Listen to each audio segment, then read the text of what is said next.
2021. A bit of a sad day here.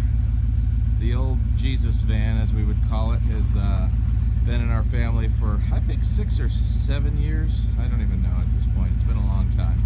This thing has taken us on, I think, I want to say maybe 15 to 20,000 miles worth of adventures. Some of the body work includes pieces of stovepipe that have been molded onto it everywhere. Sad day today because she's gonna head to the scrapyard. At this point, it's just got way too many problems, including the trailer hitch that was ripped off because it was rusted, the light that's broken because somebody backed it into a tree. I won't say who, Colin, don't worry. Yeah, overall the rear springs are no longer connected to the van itself, but the real issue with her, as you can see, it's running fantastic, the big old Dodge 360. The exhaust system is completely fallen off behind the catalytic converter, but the steering box is peeled off the frame in the front, or what's left of the frame here in the front. But this old girl has been a very special rig to us and our family, so kind of wanted to catch it on film to give it the proper send-off. Interestingly enough, the scrapyard she's going to, because even I don't feel safe selling this to anybody that may try to keep it on the road. Oh, I think that was a ostrich.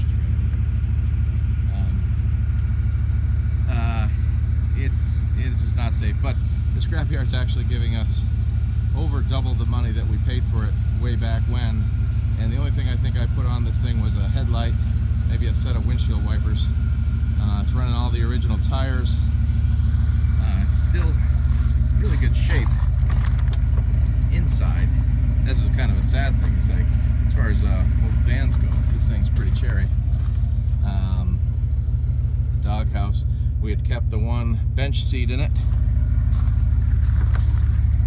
so the kids were able to have adventures and ride with us. But back here we had at one point put like a bed. You can see the roof liners ripping off of there. We used to have a what do you call that? A hammock that would go from side to side where Colin would sleep. But all the original spare tires that it came with, the exhaust system, including the tailpipe, which is about 7 feet long, and muffler are back there, and the trailer hitch, because you know it's going for scrap metal at this point, so why not? Underneath this rug, there's not much floor. Sand flies up whenever we drive anywhere, so we have squeezed the life out of this old thing and all the aluminum tape that it's been held together with and whatnot over the years. So yeah, just like I said, trying to capture it on film. So we're gonna miss this old thing, but it's time to move on to safer vehicles.